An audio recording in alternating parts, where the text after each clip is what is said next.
इस कहानी का उद्देश्य किसी की भावनाओं को ठेस पहुंचाना नहीं है, बल्कि मनोरंजन करना है। इसे अन्यथा ना लें। मैं बुआ के बिल्कुल नज़दीक था। मैं अपने आप पर कंट्रोल करने की पूरी कोशिश कर रहा था। बुआ की आंखों में आंसू थे। सुहाग रात को भी फूफा शराब के नशे में धुत होकर कमरे में आए थे। और फिर कहानी बहुत इंटरेस्टिंग और रोमांटिक है दोस्तों। इसे बनाने में बहुत मेहनत लगती है। अगर आप चैनल पर नए हैं तो चैनल को सब्सक्राइब ज़रूर कर लीजिए। मैं बहुत खुशनसीब था जो मुझे वो सब मिला जो हर घर में हर किसी को नहीं मिलता। तब मैं गांव में रहता था। 10वीं तक पढ़ाई कर चुका था, पर गांव में 10 से आगे का स्कूल नहीं था। सो आगे की पढ़ाई के लिए शहर जाना पड़ा। शहर गांव से करीब 25 किलोमीटर था। इसलिए घर वालों ने फैसला किया कि शहर में ही कमरा ले लिया जाए, नहीं तो आने जाने में बहुत समय खराब होगा। मैं शहर में कमरा ढूंढने लगा, पर जब तक कमरा मिला तब तक ज़िंदगी में उथल पुथल हो गई। घर में माँ, पिताजी, 2 बहनें, एक मुझसे 1 साल छोटी, दूसरी 3 साल छोटी। गांव में ज़्यादातर संयुक्त परिवार होते हैं, तो दादी और चाचा जी भी हमारे साथ ही रहते थे। चाचा करीब 25 साल के थे। कुछ दिनों के बाद ही उनकी शादी होने वाली थी। एक पिताजी की सौतेली बहन बिमलेश थी, जिसकी 2 साल पहले शादी हो चुकी थी।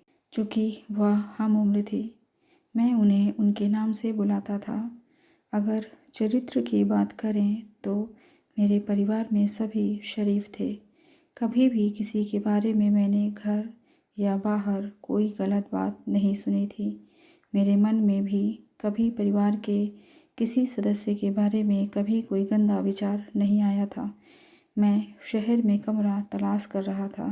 तभी विमलेश बुआ का एक दिन फ़ोन आया कि फूफा जी का तबादला उसी शहर में हो गया है जहां मैं पढ़ता हूं। विमलेश बुआ ने बताया कि उन्हें सरकारी मकान मिला है रहने के लिए, जो बहुत बड़ा है। बुआ के कोई बच्चा तो था नहीं अभी तक, सिर्फ विमलेश बुआ और फूफा ही थे। विमलेश बुआ बोली कि मुझे कमरा ढूंढने की कोई ज़रूरत नहीं है, मैं उनके पास रह सकता हूँ। पिताजी भी इसके लिए राज़ी हो गए, क्योंकि इससे मेरे खाने पीने की समस्या का भी हल मिल गया था और बुआ फूफा की निगरानी में मेरे बिगड़ने का भी डर नहीं था। पिताजी ने फूफा से बात की तो उन्होंने भी हाँ कर दी। बस 2 दिन के बाद फूफा सामान लेकर शहर पहुंच गए। मकान पर फूफा के ऑफिस के लोग आए थे फूफा से मिलने और सामान उतरवाने। करीब आधे घंटे में सब लोग सामान उतरवा कर और चाय पीकर चले गए। अब सामान जमाने का काम शुरू करना था। यह काम तो बुआ को ही करना था। मैं भी विमलेश बुआ की मदद करने लगा। मैंने और बुआ ने मिलकर बड़ा बड़ा सामान करीने से लगा दिया। अब कुछ छोटा मोटा सामान बचा था, जो हर रोज़ काम में आने वाला भी नहीं था। बुआ बोली कि इसे ऊपर टाँड़ पर रख देते हैं। तभी फूफा ने आवाज़ दी। जाकर देखा तो फूफा जी बोतल खोल कर बैठे थे और शायद 1-2 पैक लगा भी चुके थे। वो कुछ खाने को मांग रहे थे। फूफा ने मुझे भी लेने को कहा, पर मैंने मना कर दिया, क्योंकि मैंने पहले कभी नहीं पी थी। बुआ ने फूफा को काजू और नमकीन निकाल कर दी और हम फिर से काम पर लग गए।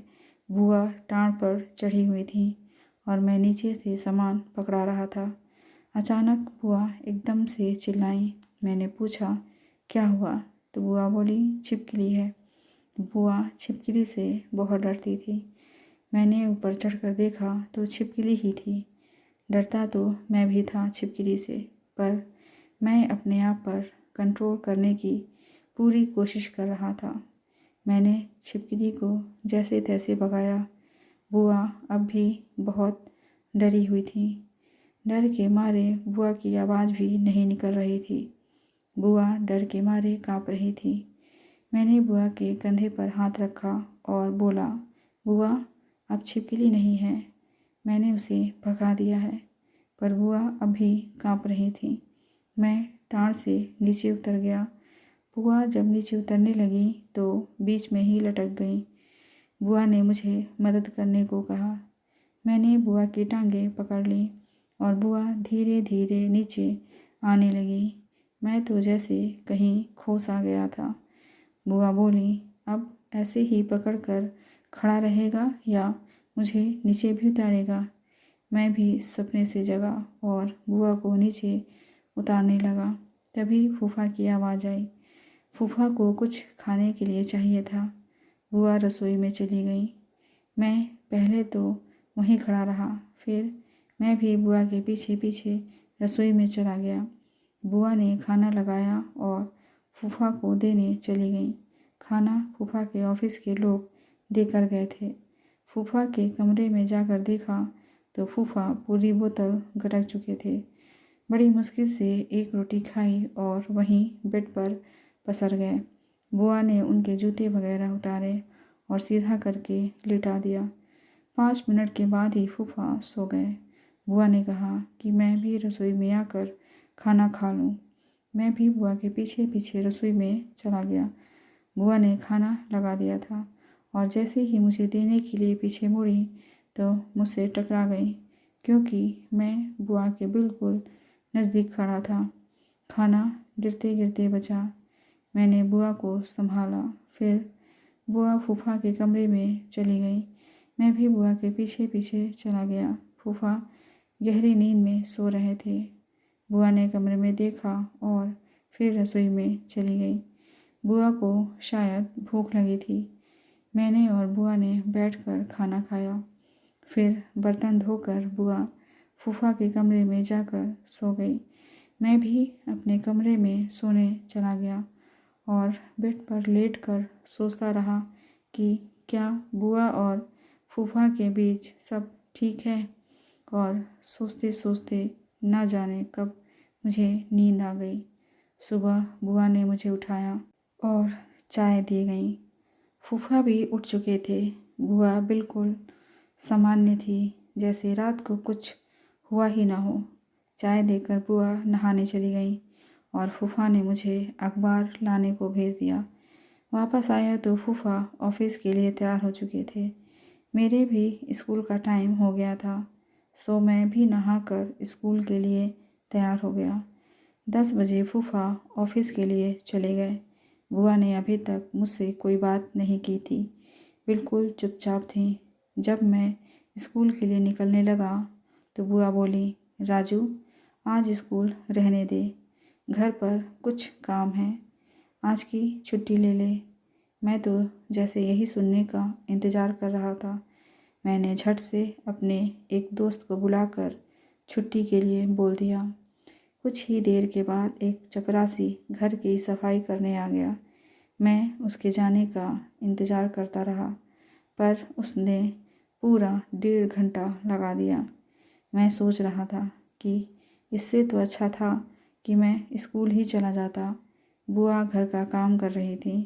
मुझे बहुत झुंझलाहट हो रही थी, पर मैं कुछ कर नहीं पा रहा था। खैर, जब लगभग 12 बजे वो चपरासी अपना काम ख़त्म करके गया, उसके जाते ही मैं भागकर बुआ के पास पहुंचा। बुआ रसोई में दोपहर के खाने की तैयारी में लग गई थी।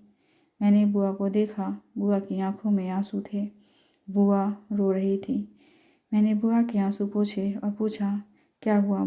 तो बुआ फफक फफक कर रो पड़ी। मैं परेशान हो गया कि आखिर बुआ रो क्यों रही हैं। मैंने बुआ से पूछा, मुझसे कोई गलती हो गई क्या बुआ? अरे नहीं रे, बस तेरा प्यार देखकर वैसे ही मन भर आया। मैंने जोर देकर पूछा तो बुआ ने जो बताया उसे सुनकर मेरा खून खौल उठा। बुआ ने बताया कि फूफा एक नंबर का अय्यास आदमी है।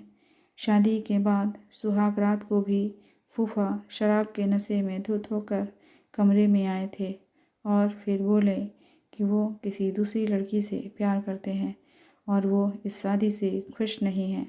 घर वालों के दबाव में उन्होंने शादी के लिए हाँ की थी। क्योंकि बुआ गांव से थी और पढ़ी लिखी भी कम थी, इसलिए फूफा बुआ से शादी नहीं करना चाहते थे। फूफा बुआ के बजाय वो बाहर पैसा उड़ाते थे। उन्होंने पिछले 2 साल में बुआ की ओर सिर्फ 2-4 बार ही समय बिताया था बस, और वो भी शराब के नशे में धुत होकर। सही बोला जाए तो उन्होंने सिर्फ 2-4 बार दैहिक शोषण किया था बुआ के साथ। बुआ के ससुर को यह बात पता लग गई थी और उन्होंने फूफा को समझाने की बहुत कोशिश भी की थी, पर फूफा तो कुछ समझना ही नहीं चाहते थे।